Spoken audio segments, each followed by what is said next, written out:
Rafael, básicamente, asistimos a un congreso que tiene una gran paradoja.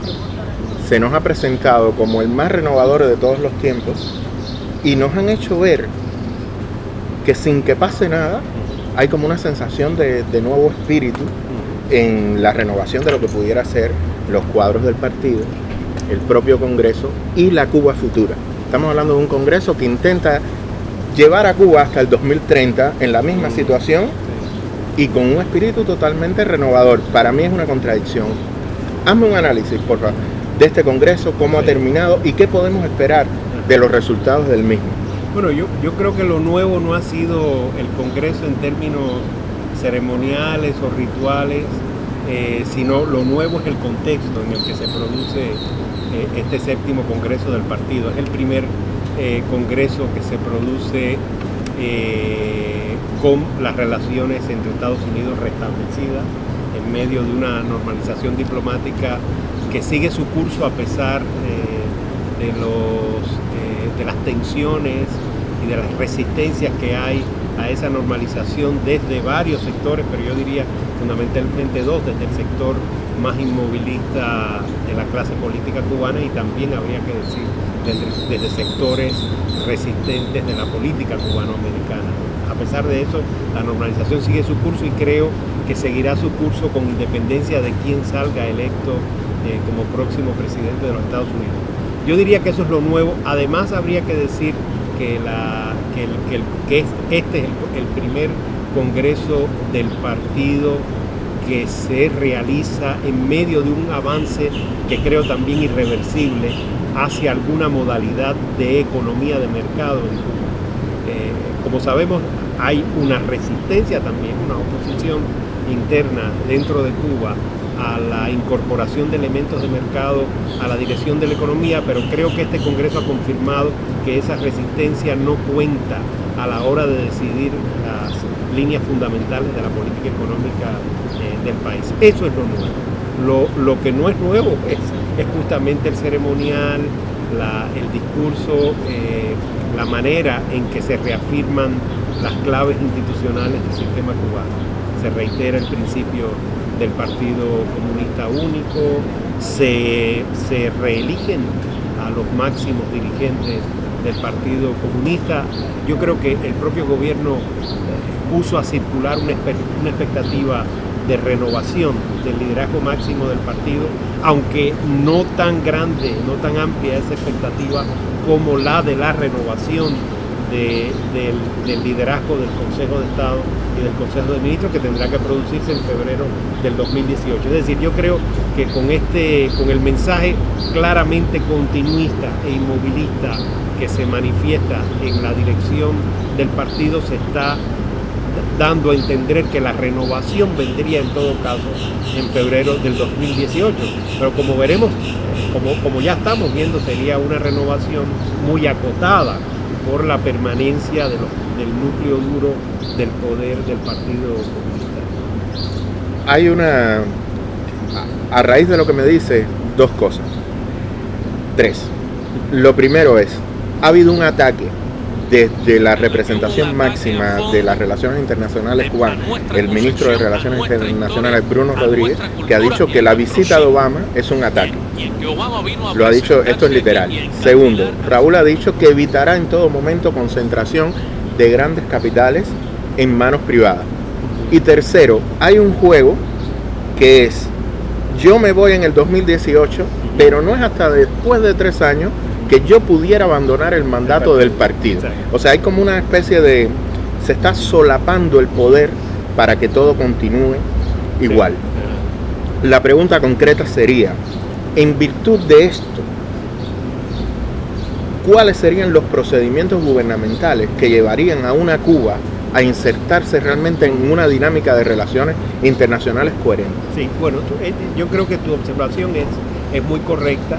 Lo que el Congreso, al producirse varias semanas después de la visita de Obama, es como una suerte de reparación de daños simbólicos después de la desestabilización que produjo el paso de Obama por La Habana y sobre todo su discurso en el Gran Teatro de La Habana. Como sabemos, hubo una reacción bastante explícita contra los desafíos que genera la nueva política de Obama en la nomenclatura de la isla. Lo leímos en la reflexión de Fidel Castro, pero lo leímos también en muchos editoriales en Cuba Debate, en las páginas electrónicas del Ministerio de Cultura, etc. Todo eso demuestra que hay una oposición al restablecimiento de relaciones dentro de esa línea dura del gobierno. Pero evidentemente el sector reformista del gobierno, que lo hay a distintos niveles, y que no necesariamente está encabezado por Raúl Castro, pero yo creo que Raúl Castro encabeza una versión muy moderada y muy timorata del reformismo. Pero el reformismo que vemos sobre todo en los sectores intermedios del gobierno y del Estado, no tanto del partido, pensando a nivel de algunos viceministerios, direcciones, centros de estudios, sectores académicos del gobierno, ese reformismo sigue teniendo apoyo, podemos decir, en la máxima dirección del país. Es decir, que por lo menos no se ha traducido la reacción contra el desafío de Obama, no se ha traducido en una vuelta atrás, digamos, que eche para atrás las reformas y que nos lleve, digamos, que nos coloque de vuelta a como estaba Cuba en la última etapa del gobierno de Fidel Castro. Damos una vuelta a la batalla de ideas, que hay sectores, por cierto, que están demandándolo. Hay sectores anticapitalistas dentro del gobierno cubano que están atribuyendo el desafío de Obama a la reforma encabezada por Raúl Castro. Así que yo creo que este Congreso también descarta la posibilidad de una vuelta atrás. Seguirá la construcción de este capitalismo autoritario de Estado.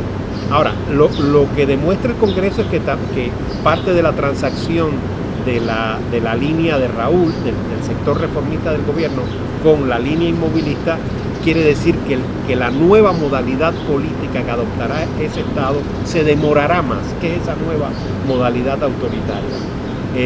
Es muy probable que la idea del sector reformista fuera adelantar desde este Congreso la construcción de ese modelo autoritario, por ejemplo, limitando la edad para pertenecer al Comité Central, al Secretariado o al Buró Político del partido. Raúl Castro lo dijo en su discurso, poner un tope de 60 años para los miembros del Comité Central o reducir el límite de edad para el Buró Político. Todo eso son propuestas de renovación de la clase política a las que no se le da curso ahora con este Congreso. Y yo creo que más o menos ahí, en esa negociación o en esa transacción, es donde deberíamos leer este Congreso. Vamos a pasar al segundo tema que me interesa conversar contigo, que tiene que ver con los aspectos constitucionales. Aquí hay algo interesante. Raúl anuncia una reforma constitucional que se daría en todo caso. Él no anuncia para qué. Él dice que se hará una reforma constitucional necesaria. Sí. Evidentemente hay una contradicción, porque esa reforma constitucional que debería nacer de la Asamblea Nacional del Poder Popular nace del partido. Claro. Entonces, mi pregunta, te quiero llevar a este plan. O sea, va a haber una reforma constitucional. Hipotéticamente, ¿qué cambios es lo que está anunciando Raúl para ella? Y no sería muy peligroso esta reforma, el referendo, como el primer test de la nueva Cuba ante su propio pueblo, su propia gente. Yo creo que el anuncio de la reforma constitucional es otra satisfacción que Raúl Castro da a los sectores reformistas, que hay que recordar, esos sectores reformistas están, como decíamos, en los niveles intermedios, sobre todo del Estado y del gobierno, y son fundamentalmente sectores reformistas jóvenes. O sea, ahí la brecha generacional se manifiesta muy claramente en ese sentido. Son los jóvenes que pertenecen a esos sectores subalternos o intermedios del Estado y el gobierno los que están presionando a favor de los cambios. La composición de los delegados al séptimo Congreso del Partido Comunista ya nos da una idea de la marginación de esa juventud reformista, porque viste que solo 55 de los 1000 delegados al Congreso eran menores de 35 años. No quiere decir que estaban más concentrados en las generaciones maduras y viejas, digamos, ¿no? La composición de los delegados. Ahora, dentro de esos sectores y sobre todo en los medios académicos, intelectuales, ahí sí tanto del partido como del Estado y del gobierno se ha venido trabajando en los últimos años en varios proyectos de reforma. Uno de los proyectos de reforma es la expresión constitucional de la nueva, de este capitalismo de Estado o de esta economía de mercado acotada, que amplía la propiedad personal y familiar, no tanto la pequeña y mediana empresa privada con capital nacional, que eso es lo que se mantiene a raya, ¿verdad? Pero la otra. También la nueva ley migratoria debería traducirse a nivel constitucional. Pero hay proyectos de reforma constitucional que implicarían un reajuste en la ley electoral, ¿no? O en las leyes de asociación, la ley de asociación, que es la que regula las organizaciones sociales y demás, o sea, las organizaciones del Estado, y precariamente codifica las ONGs, las organizaciones no gubernamentales. Por lo menos en esas líneas hay varios proyectos de reforma que el gobierno conoce y que provienen de esos sectores jóvenes reformistas a los que en algún momento tendrá que darles respuesta y satisfacción. Eso es lo que está anunciando. Lo que hizo Raúl Castro fue sencillamente anunciar que vendría la reforma para cubrir la demanda que le está haciendo la juventud reformista. Pero bueno, como tú bien dices, eso habrá que esperar. Es muy probable que el proyecto de reforma se presente a las comisiones de la Asamblea antes de la reunión de febrero de 2018 y que se apruebe allí.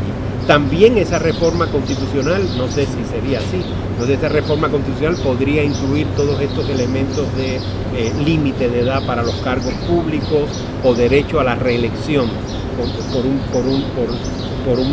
por un periodo consecutivo, es decir, o por dos, digamos, que los funcionarios estén en los cargos públicos si acaso 10 o 15 años. Todo eso tendría que incluirse en un proyecto de reforma constitucional. Tú hablas de reforma constitucional, sí, pero no de propuesta constituyente. No de nueva constitución. No creo que lo hayan contemplado, aunque yo le he escuchado a académicos jóvenes de la isla o relacionados con instituciones de la isla, pero establecidos en diversos países latinoamericanos, europeos, aquí mismo en los Estados Unidos. Le he escuchado propuestas de reforma total de la Constitución, no de reforma parcial, lo que podría implicar un nuevo constituyente. Ahora, digamos, la fórmula máxima de reajuste del sistema político cubano que podría esperarse si se toma en serio la reforma constitucional es un tránsito, es lo que yo diría un tránsito del modelo de partido comunista único a un modelo de partido hegemónico, no pluripartidista, sino de partido hegemónico, que quiere decir que el partido reduce su presencia en la sociedad, su control sobre las organizaciones sociales y de masas del Estado y también su control sobre las nuevas expresiones de la sociedad civil, la nueva sociabilidad que incluiría las organizaciones no gubernamentales. Eso podría incluir en el mejor de los casos también una despenalización de la oposición, es decir, una despenalización de la asociación libre en términos políticos al margen del Estado. Eso sería un partido hegemónico, digamos, no un partido único. Te digo, las carencias fundamentales, analizando precisamente tu trabajo de los últimos años, investigando las constituciones, de dónde es heredera esta constitución, sí, todo este trabajo previo que tú has hecho. A mí me parece que hay un capítulo ausente en la Constitución que es el capítulo de derechos fundamentales, sí, que es básico en cualquier constitución. Esto lo digo porque la gente lo sabe, no es una pregunta, sino para que quede claro este aspecto. Ahora voy a la última pregunta. Yo apostaría por un proceso constituyente plural, pero un proceso que incluya a toda la nación. ¿Quiénes para ti serían los constituyentes? O sea, yo no los veo. En el panorama cubano actual, yo no veo con Perón, y voy a citar algunos nombres porque yo sé cómo funciona ese aparato, yo no veo a Miguel Barnet participando de un proceso constituyente, yo no veo a un Abel Prieto participando de un proceso constituyente, y las fuerzas renovadoras siempre han sido subsumidas en lo anónimo cuando han empezado a destacar. Esto necesita un cambio estructural en el sistema para poder llegar ahí, y yo no lo vislumbro. Sí. Yo, mira, a mí, tú sabes, yo simpatizo mucho con una idea hipotética de un nuevo constituyente, porque en efecto la reforma cubana solo podría reacomodarse desde una reforma total. No hay manera de acomodar parcialmente el actual régimen a la nueva realidad social, económica y política que ya se está armando entre la isla y la diáspora. O sea, el momento actual de Cuba merecería un constituyente, pensando que el momento actual incluye la normalización de relaciones con los Estados Unidos. Eso yo creo que es fundamental. Y la diversificación de relaciones internacionales de la isla, ¿no? Es decir, sería la nueva constitución ya así plenamente asumiendo el momento histórico de Cuba posterior a la Guerra Fría. Eso sería pero yo no creo que haya condiciones reales para producir o forzar un nuevo constituyente. Creo que el ritmo de los cambios en Cuba lo sigue marcando el gobierno. La oposición hace una resistencia, una reacción, a veces testimonial, a veces un poquito más eficaz, pero no creo que ni la oposición ni la comunidad internacional están en condiciones de presionar al gobierno para que abra la convocatoria a un nuevo constituyente, y el gobierno no se siente, digamos, no siente la necesidad de hacerlo. El gobierno sigue manejándose en pleno control de los tiempos del cambio, de esos tiempos lentos del cambio, y por lo tanto irá hacia una reforma parcial y no hacia una reforma total de la Constitución. O sea, por eso hablar, yo creo, de un nuevo constituyente seguirá estando dentro más de la lógica del deseo que de la realidad, de la imaginación, y no tanto del curso político real de los acontecimientos, ¿no? Por ello yo diría, yo esperaría una reforma parcial de la Constitución de aquí al 2018, que en su mejor versión, como yo te decía, incluiría una nueva legislación electoral. En el caso de una nueva legislación electoral, por ejemplo, podría esperarse una eliminación de los controles de las comisiones de candidatura, que son, ¿sabes?, esas comisiones gubernamentales que filtran los candidatos desde el nivel municipal hasta el nivel nacional, y tal vez podría abrirse la elección a 2 o 3 candidatos por escaño, que es algo inconcebible que en Cuba hay la misma cantidad de candidatos a las asambleas, desde el nivel municipal hasta el nacional, la misma cantidad de candidatos que escaños, y acaba al final siendo una elección sin mecanismos electorales propios, ¿no? Digamos, si el régimen político se mantiene, como hemos visto, como un régimen de partido único o eventualmente de partido hegemónico, ¿verdad?, las posibilidades de reforma electoral son limitadas, pero pueden hacerse. Y en el caso de la ley de asociaciones, yo diría que es lo que podría ser más impactante, es decir, que se amplíe la libertad de asociación, con lo cual, como tú bien apuntabas, estaríamos en presencia del primer avance, aunque sea lento, el primer avance del derecho constitucional cubano actual, que es herencia de la Constitución estalinista del año 16, el primer avance hacia un repertorio de derechos civiles y políticos básicos, como el que existe en la gran mayoría de las constituciones del mundo, exceptuando las constituciones comunistas. En ese proceso, en ese supuesto cambio del modelo electoral, ¿qué posibilidades hay de participación real de la inmigración en los procesos participativos cubanos? Bueno, eso también depende de cómo, como decíamos, un flanco de la reforma constitucional debería ser el traslado de la nueva ley migratoria al plano de los derechos civiles y políticos. Si la nueva constitución amplía derechos civiles y políticos explícitos para la emigración, y la emigración gana mayores posibilidades de abrir negocios, de intervenir como inversionista o como portadora de créditos para la economía de la isla, si esa ampliación de los derechos económicos de la inmigración crece, lo más natural es que conlleve una ampliación también de derechos civiles y políticos, y tendríamos que empezar a discutir cuáles son los derechos de la emigración cubana, digamos, para asociarse, expresarse, reunirse y elegir o ser electa, ¿no?, en el sistema electoral cubano dentro de la isla. Yo no esperaría de aquí al 2018 que ese flanco, digamos, de la reforma se ponga en circulación o ocupe algo cercano al centro, digamos, de los debates. Pero me parece que sí, el exilio, la emigración, las organizaciones políticas de la oposición, dentro o fuera, tienen todo el derecho del mundo para seguir presionando en ese sentido, para empezar a demandar ya derechos civiles y políticos de los emigrados, de los emigrantes cubanos fuera de la isla, dentro de la isla. Pues Rafael Rojas, muchísimas gracias y muy buena suerte en todo lo que hagas.